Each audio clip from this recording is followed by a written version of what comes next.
Hello friends and welcome to another video. Now, in this video I want to talk about system building and reactive components and how they can help you hit the target. Now let's see if I hit the target here. Oh yes, 2 in the bull. Not the bullseye, but we got close.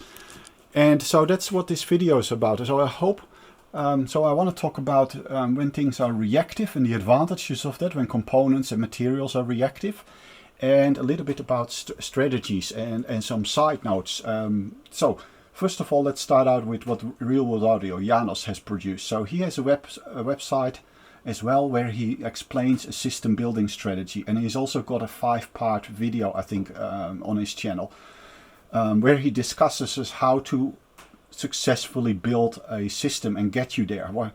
And I found, because I've been stuck a long time on a inferior source, and perhaps also being on the wrong path for what I actually wanted. And the path, by the way, I'll get into this a little bit, but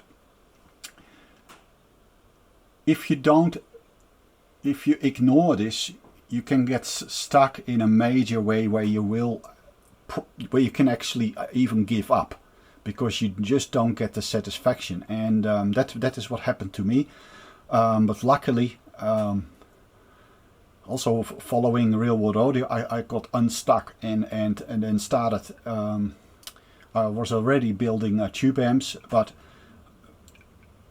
something that hadn't clicked, that now clicks, and why other designers start making sense. I now had that experience, and so I want to share what it is related to.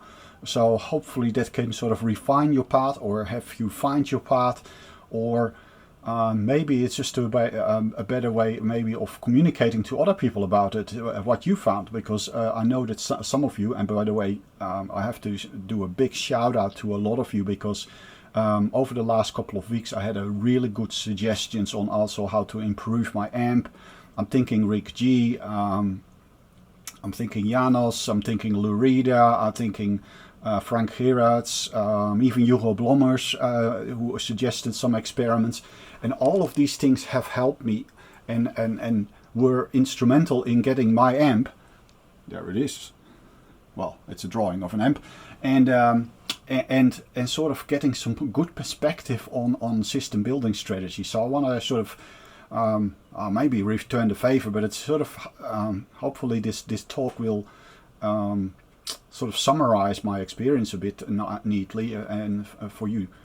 So of course, let's look at this strategy list a little bit first. I'll keep it brief here. So the room, of course, is a major thing. So when you move, or you can relocate, and you can actually deal with your room and choose a house or whatever you choose that is optimal for audio, it will make a massive difference. I, for example, moved to a place where the living room is 9.7 meters long, and that has serious advantages in the bass reproduction. Also, I don't have concrete walls, so I don't get resonances and reflections and pressure buildup. So a speaker that works on not pressurizing the room, but just having the bass fold out, if you will, into the room, a large room allows that. And then I've got slanted ceilings, so all of these things help a lot. But then there's the path, and that's a little bit the choice between which type of sound are you going to produce. Are you going to go the ultra hi-fi route, where everything is a little bit almost, Janos calls it hi-fi. You're going to a show system that is impressive, has all kinds of specs, but it is made to be impressive. And or you go the purist path, which focuses more on getting the original intent out of the music, the flow, the deeper melody lines. And it's an organic thing, because there's an organic feel of humans playing instruments and singing that are in the background, and that drives it, the spirit that drives a band, that drives an orchestra, the conductor, the piece of work, the interpretation, that sort of thing. And what I noticed with my new amp, and more on that later, is that I could sort of choose between these two paths. I could move it, I could pivot it towards a show system, and I could pivot it towards the music thing. And the music thing is the hardest one. To go the music path, the purist path, as Janos calls it. And so, and if you look at this list, the thing that you might miss with this approach is where everything sits. Because if you now have a look, you can see here I've drawn two sources, so a deck with maybe a streamer source or a CD, or a turntable with a phono stage, your amp, and output devices that translate it back into that make the airwaves the airwaves move again. So the amp is actually in a crucial, and your preamp, they're actually in a crucial position. It's like, you know, the spider in the web. It has its tentacles everywhere. It is the interface between the source and getting air to move. It powers that. It does amplification. It needs to put a bit more power in because the source is a quite weak signal. And so that in this approach of list, amp is on number 4, but it's actually quite, it's instrumental, to put a term out there. And what I noticed is that my amp became very reactive to small changes. So when I could, as I said, the path, I could change this with my amp. So when I, for example, used electrolytic bypass capacitors on my here in the cathode bias, it became more of a show system, and I got these dynamics, and it all splashed a bit more, and it became more detailed and fleshed out in that regard, and seemingly faster. But then I lost the musical intent. And then when I completely removed all the electrolytics near the tube, then other records. So I've got a 1939 record, which was recorded by Philips in Amsterdam, and suddenly this record got a whole new meaning. You could feel the energy, you could feel the flow, the contrast that was put in the music. You could even feel that the conductor had, National Socialist tendencies, and that style of music that you expect from that period. You could feel that in the music as well. So all of those things became, when I moved to the musical side of things. And so that was quite interesting, because I have long been working, for example, and things that contributed were the materials that you use in and around your amp. So having, for example, silver-cladded copper wire, single-strand copper wire here, and then using an amorphous core input transformer.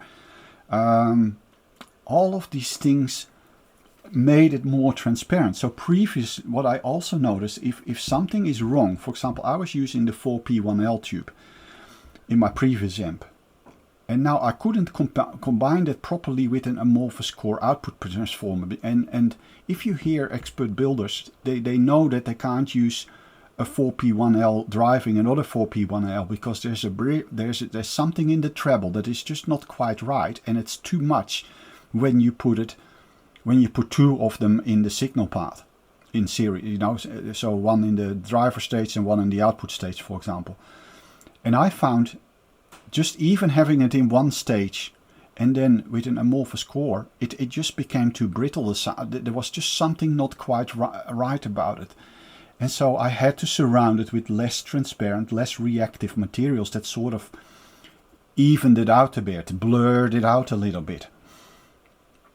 And that sounded better. So I had to use an inferior component of lower quality to have it sound better. And that is, I think, one of the big traps. And something I had to deal with as well, because I was previously, when I was building headphones, I noticed that an amp could make a huge difference to the headphone. It makes, and tubes are ideally suited to drive headphones, by the way, because they're high impedance, they don't need much power, and that is everything that a tube excels in. So, however, because of my source and because of the structured nature of the source, structured music, even if you have a free flowing amp, can never become free-flowing, because the sound is quite structured. Like, it is more designed for show and contrast, and when you make something for show or for high signal noise ratios or anything like that, what you're doing is you're patterning, you're contouring, if you will. A lot of systems, I feel, contour the music, so they highlight the contours so that the detail pops out, becomes a thing of its own, and it stands in the sound field and so on. So what you're doing is you're producing a show, you're producing standouts,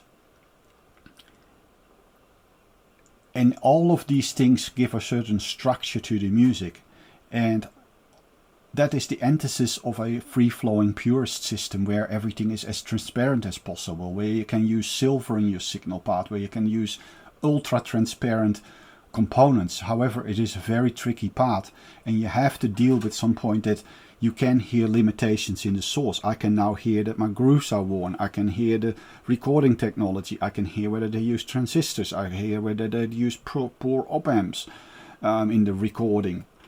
All of these things come to the fore when you go that way, and it might not be that pleasure. Like, there are consequences of that. However, as I said, there are several LPs. I had one of that 1939 concert. I had a Vangelis album. I had some jazz albums.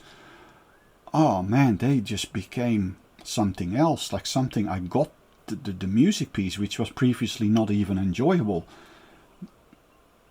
And it was because the amp, being reactive, being transparent, actually now could bring it forth and just let it shine through, unimpeded, unstructured. Because that, if you add structure to the music, you put it through a mold to achieve something. That mold may well be incompatible with what the artist was, what was in the source, what was the artist trying to do, because it brings its own focus. And your speaker could do your amp. And what I now found is that I think I'm in a bit of a similar situation as when Janos was rebuilding his Ampex series. And have a look in the comment of his part 3 of his Ampex 6516 rebuild video, and you'll see that he suddenly says, when he was improving all the elements in his Ampex amp, he suddenly got that the Ampex amp was always designed for Altec speakers, and the Altec speakers were designed for Ampex amps. And when he got all the ingredients updated, and his Mirage speakers, but also his Voice of Lancelots, he said they're like 3 times as good as what they used to be. And that's the effect that I had as well. And that's suddenly